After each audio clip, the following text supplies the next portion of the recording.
Brought to you by NVC bearing, भारताची पहिली bearing उत्पादक। आंदोलक जे आहे त्यांची जी मागणी आता सरकारकडे आहे, गेले आम्ही 2-3 दिवस जे वेगवेगळे विधितज्ञ आहेत त्यांच्याशी चर्चा करतोय।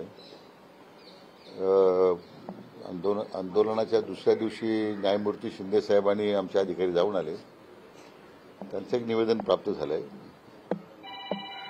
राज्याचे ॲडव्होकेट जनरल यांच्याशी आता चर्चा सुरू झालेली आहे। आवश्यक ती जी माहिती उपलब्ध आम्ही करतोय।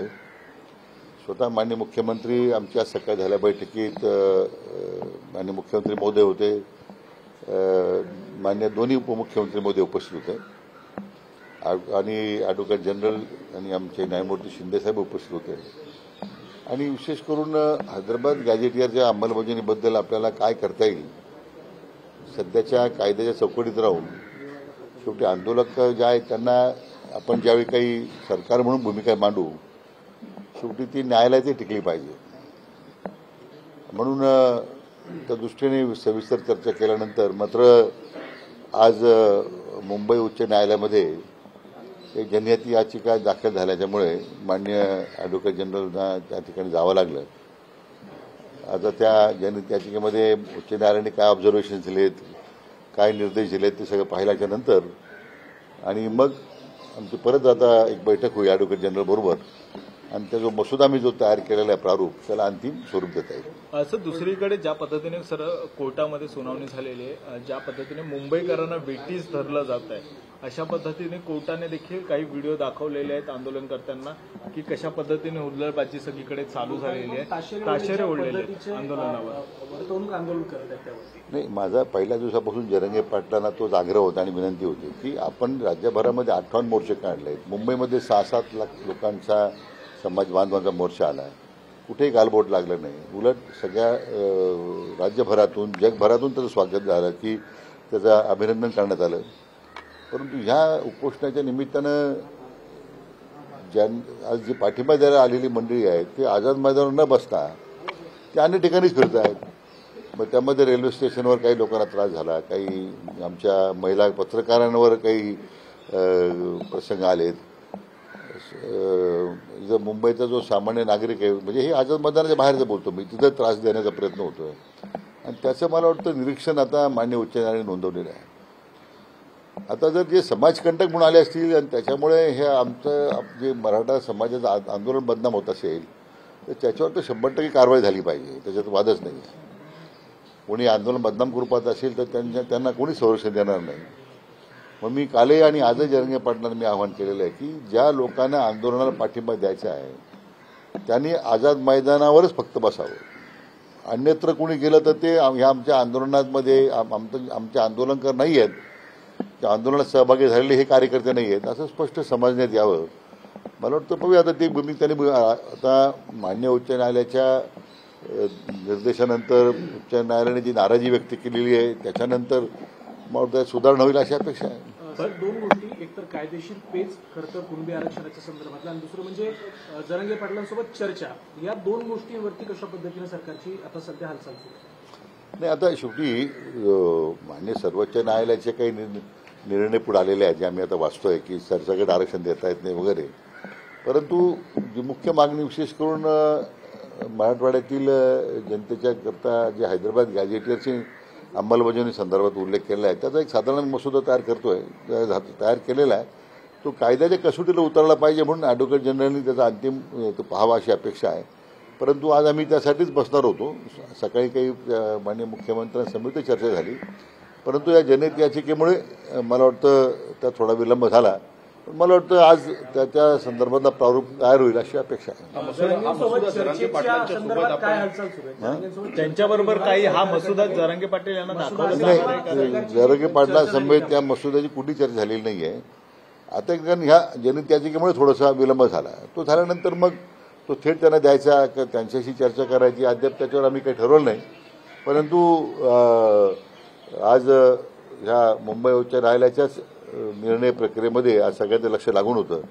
आता माहिती अशी की त्यांना 2 दिवस मुदतवाढ आंदोलन करताना दिलेली आहे, पूर्ण निकालपत्र समोर आलेलं नाही, त्यामुळे कोर्टाचे निर्देश काय आहेत, काय पद्धती सरकारने फॉलो केला पाहिजे, आंदोलनकारांनी काय काही नियम पाळले पाहिजे, एकदा समोर आल्यानंतर त्याच्यावर भाष्य करता येईल. पण दुसरीकडे ज्या पद्धतीने त्यांची एकच मागणी आहे की सरसकट, आणि तुम्ही आता पण म्हणालात की सरसकट देणं हे कठीण आहे, हैदराबाद गॅझेट असेल ते गृहीत धरलं जाईल, त्यासाठी नेमका वेगळा पर्याय मार्ग नेमका काय सुचवला जातो? नाही, वेगवेगळे पर्याय त्याच्यामध्ये आम्ही ती चर्चा केली. आता काही निर्णयामध्ये सर्वोच्च न्यायालयाच्या निर्णयाचं बंधन आहे, ते काही सरकारला ते ओव्हररूल करता येणार नाही किंवा निर्णयाच्या पलीकडे जाता येणार नाही. परंतु गॅजेटरच्या अंमलबजावणी संदर्भात निश्चितच काही आपल्याला मार्ग काढता येईल असं आता आमचं प्राथमिक मत आहे. पण त्याबद्दल एकदा अंतिम मसूद तयार झाला की मग मला वाटतं आम्ही तो आपल्यासमोर ठेवू. सर, ज्या 2 केसेसचा उल्लेख सातत्यानं होतोय, बाळासाहेब चव्हाण आणि सुहास दशरथे, तर त्या 2 केसेस संदर्भात नोंदवलेलं निरीक्षण संपूर्ण समाजाच्या संदर्भात जेव्हा अभ्यास होईल तेव्हा समान पद्धतीने लागू होईल की त्याला काही वेगळे निकष असतील? नाही, म्हणून ते सर्वोच्च न्यायालयाचे निकाल समोर असताना या सगळ्या आम्ही ज्यावेळी चर्चा करतो किंवा काही निर्णयाप्रत येऊ, तर न्यायाचे जे निवाडे जेवढे झालेले आतापर्यंत ते काही दुर्लक्षित करून चालणार नाही. शेवटी ते सर्वोच्च न्यायालयाचे निर्देश आहेत, ते निर्णय मग एक प्रकारचे ते निर्देशित असतात सरकारला. नाही, कोर्टाने ज्या पद्धतीने ताशेरे म्हटलेलं आहे की उद्यापर्यंत दुपारपर्यंत सरकार कशा पद्धतीने आंदोलन हाताळत आहे हे आम्ही बघू, आणि पुन्हा एकदा 3 वाजता कॉम्प्लायन्स ठेवला आहे. तुम्हाला पुन्हा एकदा सरकारला त्यांची बाजू मांडायची आहे. 2 दिवसाची मुदतवाढ दिली असली तरी आता यामध्ये सरकारवरती सुद्धा जबाबदारी आहे की आंदोलक आणि सामान्य नोकरदार वर्ग यांच्यामध्ये कुठे काही होऊ नये याच्यासाठी काय काळजी घेतली? नाही, आता पाहू ना, म्हणून म्हटलं की न्यायालयाचा निकाल आता पूर्णतः आम्ही वाचल्याशिवाय त्याच्यावर भाष्य करणं चुकीचं आहे. परंतु निश्चित सरकारची जबाबदारी आहे, आपण जनजीवन विस्कळीत होऊ नये यासाठी सर्व प्रयत्न करतोय, आणि आंदोलका त्यांचे मार्ग शांततेने त्यांचं आंदोलन आझाद मैदान सुरू आहे. परंतु जी आमच्या आंदोलनाच्या नावाखाली जी लोक बाहेरून काही गोंधळ घालतात, सामान्य लोकांना त्रास देतात, जनतेला विटेल धरतात, त्यांच्यावर मात्र कारवाई होणार आहे. ती कारवाई करावी लागेल, त्याच्यात काही संदेह नाही आहे. म्हणजे आता कारवाईला सामोरं जावं लागणार आहे बाहेर जे आंदोलन करते त्यांना? हो, मला वाटतं तर जावं. मान्य उच्च न्यायालयाने जे आता जे हे निष्कर्ष नोंदवलेले आहेत, तर आता याच्यामध्ये आपण आतापर्यंत सरकारने म्हणून संयम पाळलेला आहे. पण आता उद्या मान्य न्यायालयाच्या निर्देशाप्रमाणे उद्या जर कारवाई करावी लागली तर त्याला काही पर्याय नाही. आता सर, आंदोलकांच्या हुल्लडबाजीचं प्रकरण थेट कोर्टापर्यंत गेलं, परंतु जरांगे पाटलांनी असं म्हटलं की हुल्लडबाजी आंदोलक नाही तर सरकार करते, आणि 5.5 कोटी लोक आता काही दिवसात मुंबईतून धडकतील, मुंबईत जागा ठेवायला पाय ठेवायला जागा राहणार नाही, आंदोलकांवर दादागिरी सरकारनं करू नये. नाही, सरकारने आंदोलकांच्यावर कधीच दादागिरी केली नाही. तर आतापर्यंत आंदोलकांना मुक्तपणे त्यांचा संचार येऊ दिलं, त्यांना पाहिजे त्या पद्धतीने त्यांच्या काय व्यवस्था ज्या निर्माण केले, ज्या व्यवस्था तयार झालेल्या आहेत त्याचा पुढे सरकारने हस्तक्षेप केला नाही. लोकशाही मार्गानं सरकारनं जी काही सवलत देता येईल, जेवढी आंदोलक ज्या आहेत त्यांना मोकळीक देता येईल तेवढी दिलेली आहे. पुढे बळाचा वापर आतापर्यंत झाला नाही. परंतु म्हणूनच तर हे सगळं प्रकरण न्यायालयाच्या मान्य उच्च न्यायालयासमोर गेलं, आणि न्यायालयाने आता मी म्हटल्याप्रमाणे निष्कर्ष नोंदवलेले आहेत, त्याच्यावर मात्र आता सरकारला कारवाई करावी लागेल. ठीक सर, हिंदी में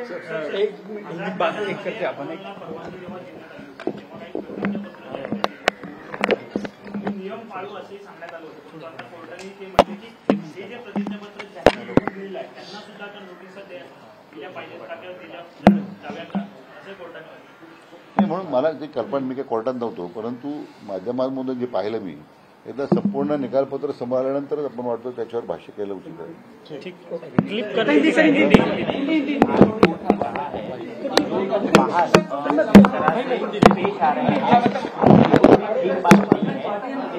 सरकार क्या कदम उठाएगा? और आज जो बैठक हुई सर, अभी आज सरकार मान्य उच्च न्यायालय ने जो निष्कर्ष उसमें जो फाइंडिंग्स दिए हैं, मैं समझता हूँ कि बहुत महत्वपूर्ण और गंभीर भी हैं. सरकार के ऊपर जो जिम्मेदारी माननीय उच्च न्यायालय ने जो सौंपी है कि उस मुताबिक आंदोलन के लिए जो नियमावली दी है, जो चलते जो आंदोलन के लिए परमिशन दी है, अगर उसका पालन नहीं हो रहा है तो सरकार ने उसके ऊपर कार्रवाई करने की आवश्यकता है. इससे जो न्यायालय ने कहा है, तो मैं समझता हूँ अभी तक तो सरकार ने काफ़ी संयम रखा है.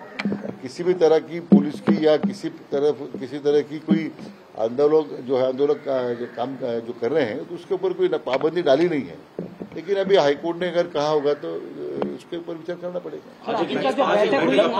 कुछ आंदोलनकारी उनको आप क्या कहेंगे?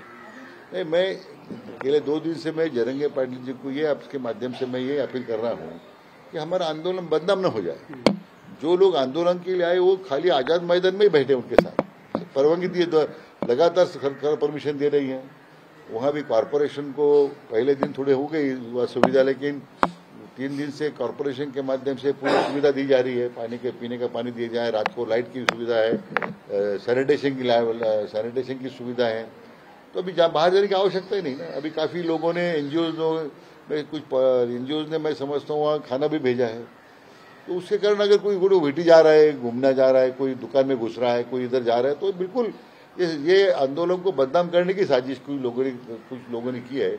उसके ऊपर तो कार्रवाई करनी पड़ेगी। और उसके उपरांत मैं समझता हूँ कि आज कोर्ट ने भी उसके ऊपर जो अपनी नाराजगी व्यक्त की है तो सरकार को ये तो कार्रवाई करनी पड़ेगी। इसके अलावा जो आपकी बैठक हुई, उस बैठक में क्या चर्चा हुई और किस तरह से जो है इसका मसला हल किया जाएगा? नहीं, अभी जो उनकी जो मांगे हैं उसमें तो जो 2-3 मांगे हैं, जो केसेस हैं उसको वापस लिया जाए, या जो आंदोलन जो वहाँ जो मृत्यु है, जो डेथ हुई आंदोलन के दरमियान, उनको कुछ जो कॉम्पेंसेशन देने की कुछ बाकी है, तो हम उसको तुरंत हम कार्रवाई कर रहे हैं। लेकिन जो प्रमुख मांग है हैदराबाद गैजेटर की अमलवजोनी की, उसके ऊपर भी हमने एक मसूदा तैयार किया, एक ड्राफ्ट ये तैयार किया है। लेकिन आज एडवोकेट जनरल को ये हाईकोर्ट के पीआई के कारण समय नहीं था। अभी उसके ऊपर हम गौर करेंगे, अगर आवश्यकता हो तो उनको भी दिखाएंगे। सर, अगर कितनी मांगे अगर हम कहें कि लगभग वो कह रहे हैं कि मांगे आपने मांग ली है और उसको लेके मसौदा आपका तैयार हो रहा है और वो मंजूर हो सकता है जल्दी जल्दी आंदोलन? उसके ऊपर भाष्य करना ठीक नहीं रहेगा, क्योंकि अभी वो तो प्री मैच्योर है सर। हम कर सकते हैं नहीं कर सकते अभी मालूम नहीं है। लेकिन क्योंकि क्या है कि कौन सी भी बात हो उसमें तो कायदे के दायरे में उससे बात करनी पड़ेगी। तो सरकार ऐसा कोई अध्यादेश निकाले और तुरंत उसको चैलेंज किया कोर्ट में, तो ये मैं कहता हूँ कि उसको कोई मतलब नहीं रहेगा। तो ये पूरी लंबी प्रक्रिया है। लेकिन हम उसको काफी गौर से उसको देख रहे हैं। हमारा मसौदा भी, हमारा जो ड्राफ्ट है वो भी काफी हद तक तैयार हुआ है। सर, क्या सरकार फिर दोबारा मनोज जारंगी पाटिल के डेलीगेशन से कांटेक्ट करने की कोशिश करेगी, जिस प्रकार से हाल 2 दिन पहले आप लोग कांटेक्ट करने की कोशिश किया था उनसे? नहीं, उनका डेलीगेशन ही है नहीं ना। नहीं, आप लोग सरकार की डेलीगेशन तो उनको ये कहना है कि अभी हमको ये मेरी जो मांगे हैं, जो पिटीशन है उसके ऊपर आप निर्णय दो, बातचीत क्यों कर रहे हैं? सर, बार बार बात ये आती है कि सरकार की ओर से कोई जाए, वो कहते हैं क्या आप लोगों ने मांग की कि आपको कोई डेलीगेशन भेजें जिनके साथ बातचीत हो सके? आपने कुछ इस तरह की मांग की है उनसे? नहीं, हम अपेक्षा कर रहे हैं कि मैं कह रहा हूँ कि उनको 1-2 लोग जो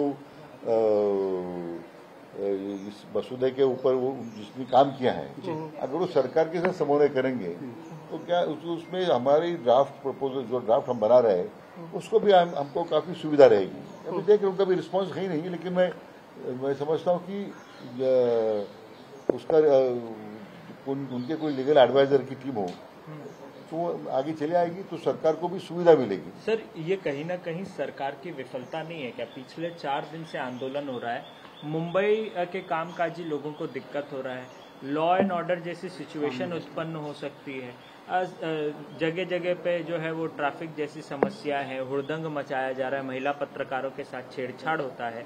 तो ये विफलता नहीं है क्या सरकार की जिम्मेदारी नहीं है कि इसे कंट्रोल किया जाए या उस मैनर में लेके आया जाए जिस मैनर में आंदोलन होता है? नहीं, सरकार की तो विफलता तो मैं नहीं कहूँगा, क्योंकि जिस तरह के आंदोलन का जो स्वरूप पहले बताया था जरंगे पाटिल उनके लोगों ने, इसलिए सरकार काफी सबूरी से सरकार ने लिया है। लेकिन जो महिला पत्रकारों के साथ जो छेड़छाड़ी हुई है तो उसका कोई समर्थन नहीं करेगा, उसका तो हम निषेध ही करेंगे, उसके ऊपर तो कार्रवाई होने की आवश्यकता है। लेकिन अभी जो चित्र सामने आ रहा है कि आंदोलन छोड़ के कुछ लोग जो बाहर बर्ताव कर रहे हैं, तो अभी उसका रिजेक्शन भी जो हाईकोर्ट ने किया है, तो अभी कार्रवाई करनी पड़ेगी। पुलिस आगे बढ़कर कार्रवाई कर सकती है ऐसे लोगों पे, खासकर जो लॉ एंड ऑर्डर बिगाड़ रहे हैं, ट्रैफिक रोक रहे हैं, कई लोगों को रोका जाता है। आजाद मैदान के बाहर जो लोग आंदोलन बना के जो घूम रहे हैं और लोगों को सुविधा दे रहे हैं, सुविधा निर्माण कर रहे हैं, उनके ऊपर तो कार्रवाई करनी पड़ेगी। सर एक छोटासा मराठी प्रश्न राहिला आहे की राज्याचे मुख्यमंत्री जे आहेत ते मराठा नाही म्हणून हे सगळं घडवलं जात आहे असं सदावर्तींनी एक कोर्टामध्ये म्हटलंय। नाही, मला म्हणून म्हटलं कोर्टात काय झालं आर्ग्युमेंट, आता आपण इकडे आम्ही घरीच होतो, पण माहिती घेतो मी त्यात काय त्यांचं भाष्य आहे काय नाही। परंतु मी मागे अनेक वेळा सांगितलं की देवेंद्रजी 14 ते 19 मध्ये मुख्यमंत्री असताना जे यापूर्वीच्या मराठा नेता म्हणून संबंधणाऱ्या लोकांना जे जमलं नाही ते देवेंद्रजींनी 16% आरक्षण देऊन ते करून दाखवलं। मला वाटतं हे आपण विसर। Brought to you by NVC bearing, भारताची पहिली बेअरिंग उत्पादक।